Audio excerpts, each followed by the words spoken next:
perkenalkan, nama saya Ibtisam Salimatul Luha dengan NIM 25311274071.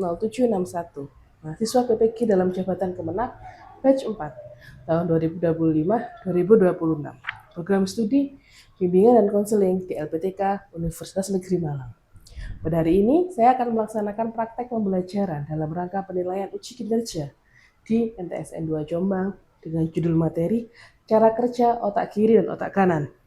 Demikian perkenalan dari saya. Wassalamualaikum warahmatullahi wabarakatuh.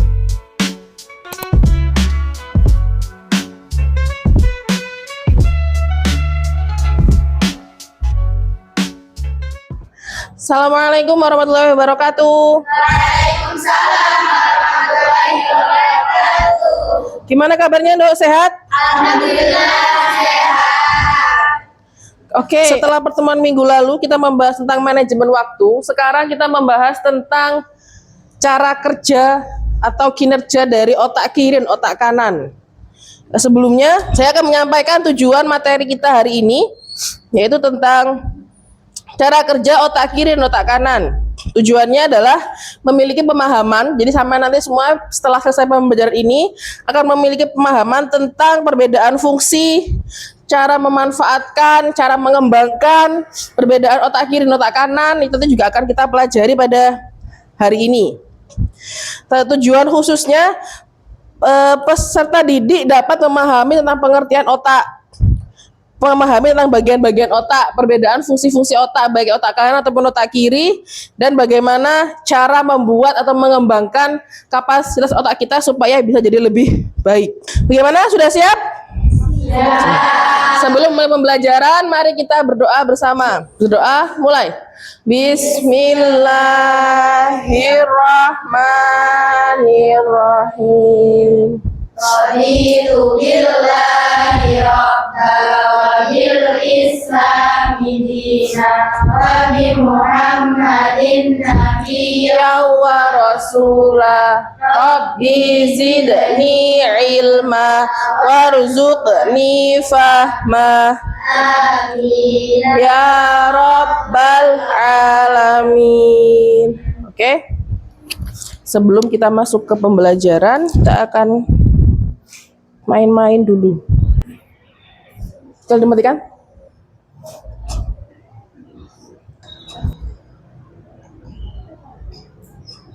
Coba dihitung, ada berapa titik hitam?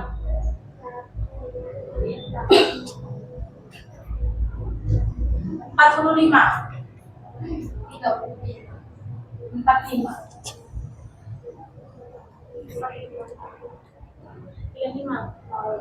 Ada yang jawaban lain? 28 35 Saya dari sini nggak kelihatan ada sama sekali titik hitam loh, putih toh. Oh, nggak ada. Loh, enggak. Oh, ini kita jadi pindah-pindah. Pindah-pindah. Oke. Sebentar.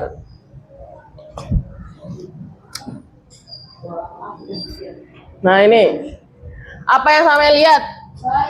Bayi dalam janin harus sedang pacaran. Ayo yang mana? Bayi dalam janin. Maka ibunya berpacaran. Bayi dalam janin. Ada yang nggak nemu bayi? Ada yang nggak nemu bayi? Saya Menemukan. Yang nggak nemu siapa? Ini, segede ini. Kan bayi. saya menemukan. Ah, Awalnya nggak menemukan. Saya sudah menemukan. Soalnya saya Orang main trompet atau siluet perempuan? siluet perempuan. Dua-duanya. Siapa yang lihat dua-duanya? Angkat tangan. Oke, yang lihat orang main trompet mohon. Yang lihat perempuan siluet aja. Yang hanya lihat siluet perempuan aja. Ini loh, ini hidungnya, ini pegang trompetnya, main trompet. Kalau siluet perempuannya ini. Dua-duanya. Keduanya. Oke.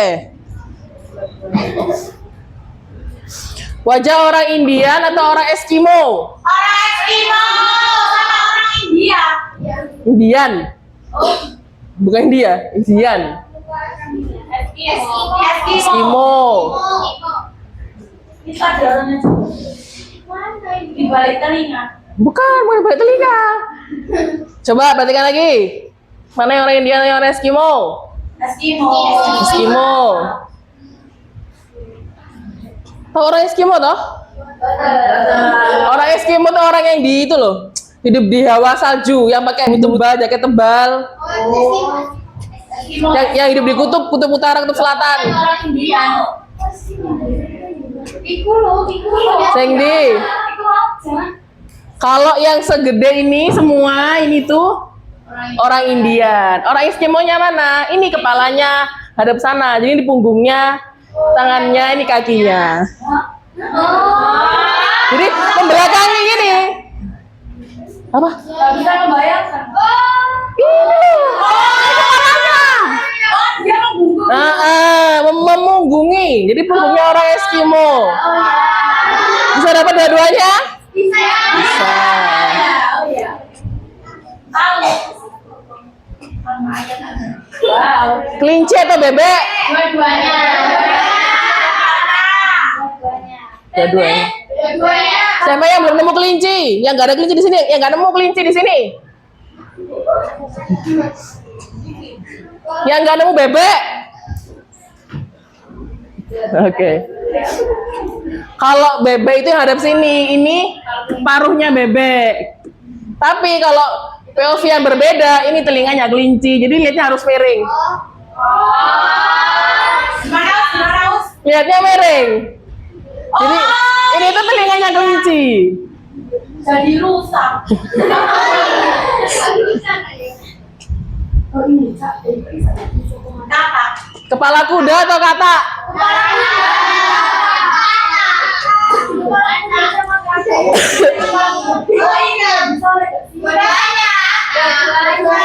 Dua-duanya. Ada yang belum nemu dua-duanya? Sudah bisa nemu dua-duanya? Belum, saya cuma kakak.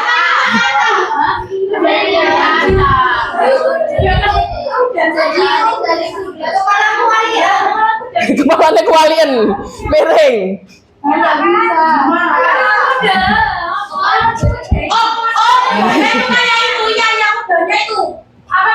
Kan ini kan apa badannya katak. Kalau melihatnya miring, ini jadi tuh Bu. Moncongnya kuda. Kudanya jadi begini posisinya. Keren. Kepalanya kuda. Oke. Ada berapa kakinya gajah di sini? 8.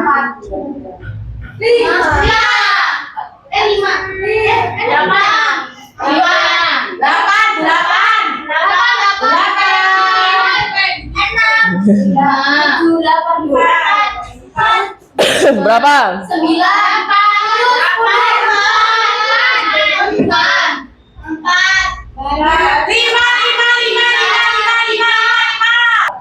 Berarti 5 apa 6? 5. Oke. 5 betul aku. Gambar apa ini? Orang lagi ini manjat tangga. Ini tukang. Memberi tackle, ada yang memberi apa di atas? Ingat ada 2 POV. Kayak mau jatuh. Terus apa lagi? Kalau yang manjat tangga. Manjat tangga. Manjat tangga. Hah? Dia sama manjat tangga. Bisa lihat dia. Ya, manjat tangga sama berdiri tackle. Jadi ada 2 sisi.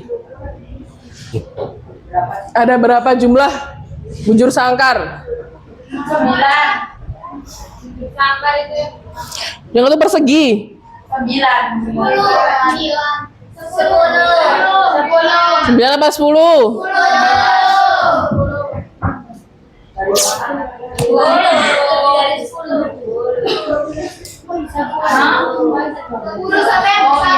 Ya, jawabannya 10 yang besar. Jadi 1, 2, 3, 4, 5, 6, 7, 8 sama 10 yang besar. Sebenarnya kalau mau lebih detail lagi, 4 ini juga bisa jadi 1, 2, 3, 4, jadi ada 14. Oh.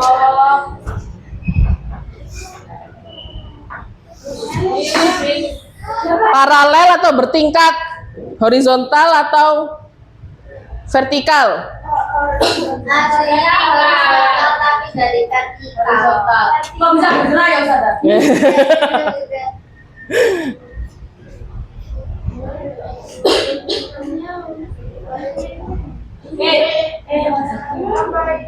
Wanita bercermin atau tengkorak?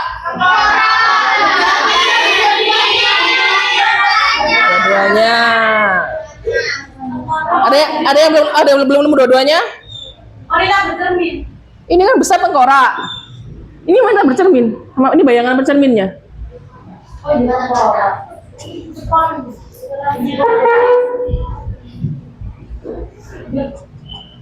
Apakah ada sesuatu yang aneh? Tidak. Bergerak. Bergerak.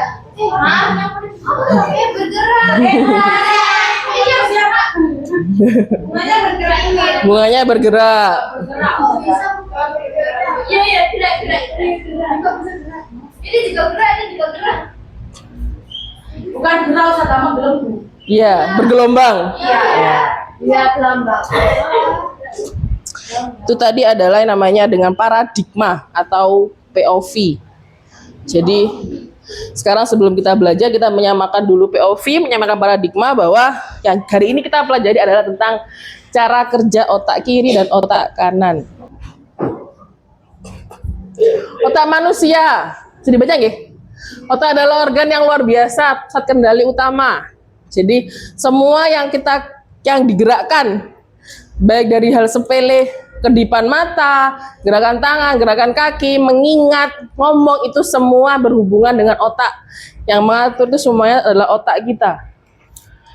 Jadi bekerja sama secara harmonis untuk mengatur pikiran, perasaan, tindakan, dan membentuk siapa diri kita. Dibagi oleh menjadi dua, yaitu otak kiri dan otak kanan.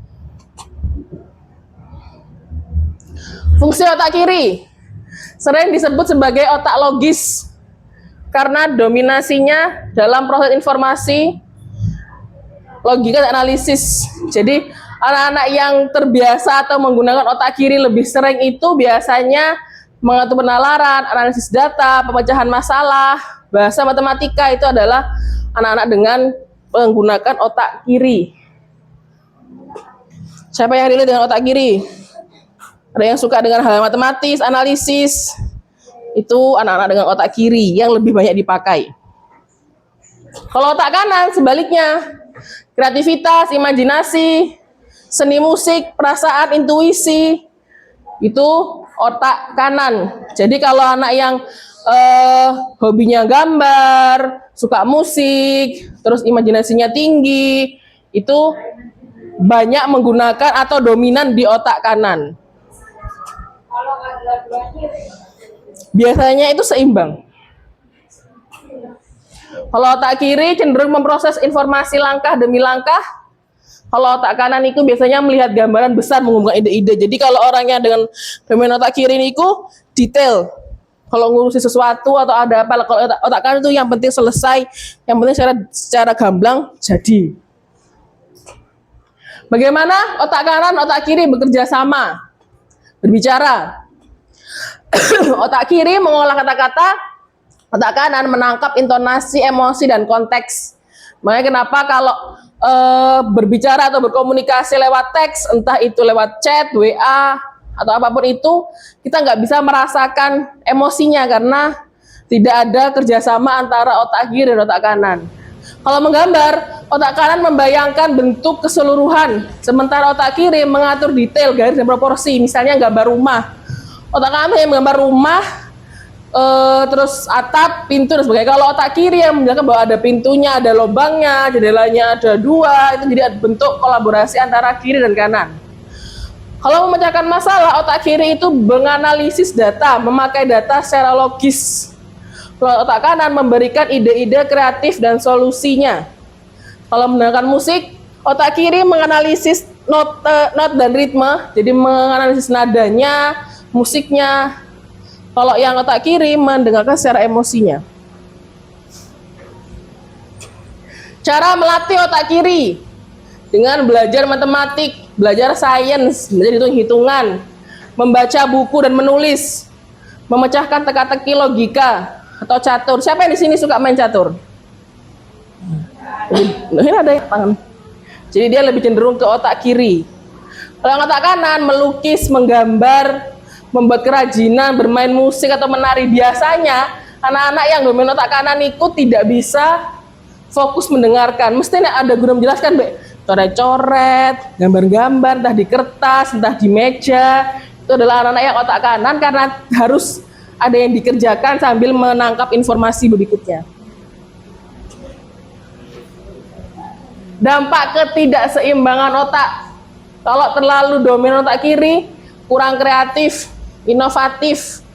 Jadi hanya fokus, hanya sesuai dengan target, nggak pernah ada keinginan untuk kayaknya ini bisa ditambah lebih ini. Yang penting naik tugas, yang penting selesai, yang penting beres. Nggak mau ada usahanya lebih. Dan cara berpikir itu kaku atau seperti hal baru. Jadi kalau diajari hal baru yang tidak diyakini, dia tidak mau. Terus yang ketiga, cenderung terpaku pada detail tanpa melihat gambaran besar. Kalau terlalu dominan otak kanan, sulit fokus, kurang terstruktur dalam tugas, kurang logis, dan cenderung impulsif atau kurang analitis atau bisa dibilang kurang teliti. Cara-cara atau tips-tips memaksimalkan fungsi otak. 1. Tidur cukup dan gizi sehat. 2. Rutin berolahraga. 3. Bermain dan berkreasi. 4. Belajar interaktif. Yang kelima, istirahat sejenak. Jadi kalau tidurnya cukup, gizinya seimbang, sehat, maka fungsi otak akan maksimal. Kalau rutin berolahraga, maka aktivitas fisiknya akan meningkatkan aliran darah dan oksigen ke otak, jadi bisa lebih cemerlang, lebih nyandak, lebih gampang nyaut. Kalau bermain dan berkreasi, stimulasi otak melalui permainan dan kegiatan kreatif. Untuk belajar interaktif juga bagaimana bisa mengkombinasikan antara otak kanan dan otak kiri, antara visualisasi dan diskusi, bagaimana secara logika atau secara emosinya. Kesimpulannya, tidak ada yang harus lebih baik, karena otak kiri dan otak kanan memiliki peran penting dan berbeda. Jadi harus bisa dominan, tidak lebih baik otak kiri, lebih baik otak kanan, betul. Jadi semuanya niku sama. Semuanya itu harus mempunyai kelebihan dan kekurangan masing-masing. Harus dilatih dan harus dikembangkan secara maksimal. Sekarang kita akan tes keseimbangan otak kiri dan otak kanan. Silakan diangkat tangannya, taruh di depan wajah. Pernah ada yang pernah ini enggak? 1, 2, 3, 4, 1. Tangan kanan bentuk pistol, tangan kiri angka 1. 1. Terus balik. 2.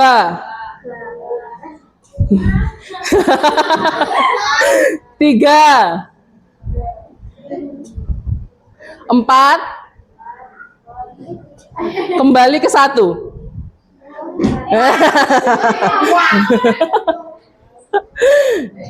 Coba lagi. 1, 2, 3, 4, 1. Lagi, lebih cepat. 1, 2, 3, 4, 1.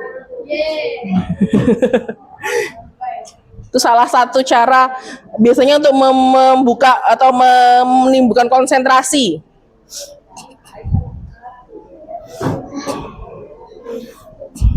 Itu ada lagi yang biasanya tangan kanan di paha kanan memukul, tangan kiri di paha kiri menggesek bareng. Bisa. Bisa, tapi kalau dibalik nggak bisa. Coba kalau dibalik. Berarti ini dari ini. Oh bisa. Bisa. Bisa.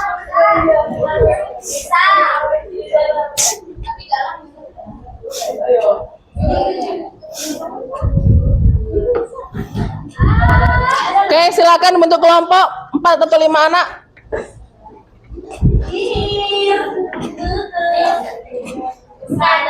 Dalam. Gak apa, tapi bergabung ya, penuatan. Dalam. 7. Oke, tapi bergabung, maju. 4 aja. Ayo, mepet.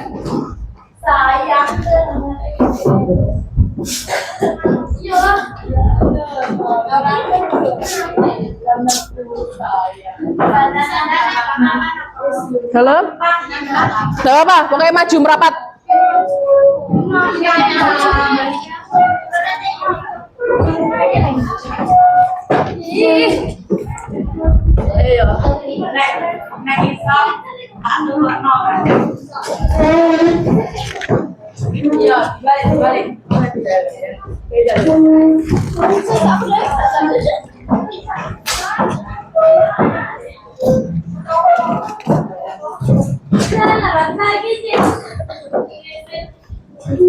Tugas kelompoknya adalah berikan 3 tips cara melatih otak agar seimbang.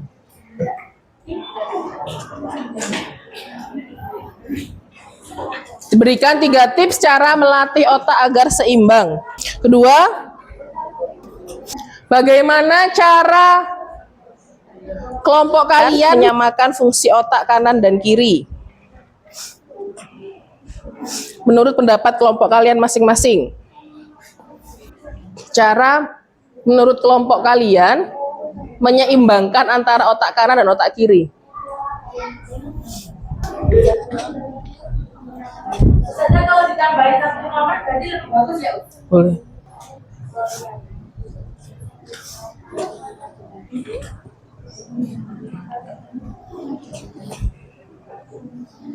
Kalau yang ini dikerjakan sendiri-sendiri. Itu 2 ya?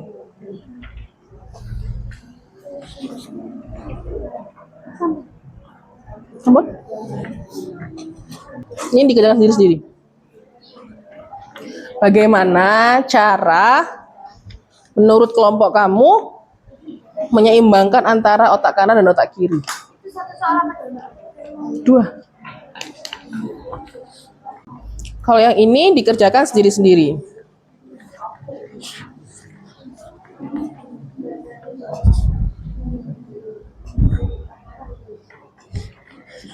Tiga. Antri bukan ya.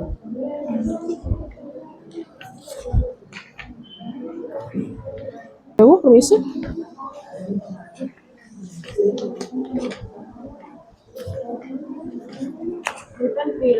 Lembar saya bagikan Iko, dikerjakan sendiri-sendiri nggih?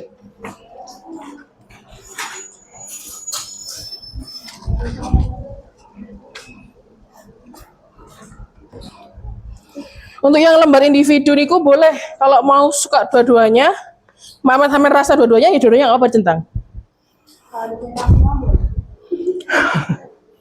Sepahamannya, sesuai fungsinya tadi. Yang berdua centang semua boleh, kalau emang bisanya begitu. Jadi apa yang sampean rasakan, apa yang sampean alami sehari-hari.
Ampun? Sampun. Oke, kelompok mana yang mau menjelaskan hasil diskusinya? Ayo. Dibacakan aja, nggak apa-apa. Ayo berdiri, dibacakan. Assalamualaikum warahmatullahi wabarakatuh. Waalaikumsalam warahmatullahi wabarakatuh. Saya akan memberikan 3 tips. 1, yaitu tidur yang cukup. 2, bermain dan berkreativitas. 3, makan makanan bergizi. 4, berolahraga. Cara menyeimbangkan otak kanan dan otak kiri, yaitu 1, berlatih matematika dan bermain catur. Sudah. Tepuk tangan. Ayo, satu lagi. Satu kelompok lagi. Satu kelompok lagi. Nggih. Assalamualaikum warahmatullahi wabarakatuh. Waalaikumsalam warahmatullahi wabarakatuh. Saya akan memberi tips cara memaksimalkan kerja otak. Yang pertama, tidur yang cukup, rajin berolahraga, belajar dengan intensif, sering bermain dan berkreasi, dan makan makanan yang bergizi. Kedua, cara melatih keseimbangan otak kiri dan kanan. Otak kiri melatih dengan mengerjakan soal matematika dan sains. Untuk otak kanan melatih dan sering berkreasi, bisa dengan menggambar atau melukis sesuai kreativitas. Wassalamualaikum warahmatullahi wabarakatuh. Waalaikumsalam. Ada pertanyaan? Boten. Sekarang kita yang tanya nih. Kalau menghitung rumus matematika itu pakai otak kiri atau otak kanan? Kiri. Kalau menggambar ilustrasi pegunungan pakai kiri apa kanan? Kanan. Kalau menulis puisi? Kiri. Menulis puisi? Menulis puisi itu kanan. Karena kreativitas. Kalau menganalisis urutan kejadian sejarah masa lampau? Kiri.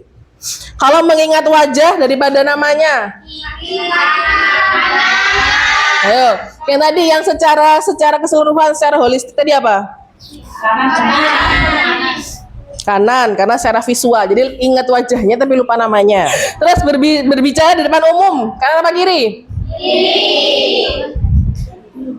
Kanan apa kiri? Kanan kiri atau lebih banyak dominan ke kiri karena secara bahasa dan terstruktur. Gitu. Sudah bisa dipahami nggak? Oke. Tentang materi kita hari ini, bagaimana menyeimbangkan antara otak kiri dan otak kanan. Jadi setiap individu atau setiap sampean, setiap murid itu memiliki gaya belajar yang berbeda, memiliki cara pemahaman yang berbeda.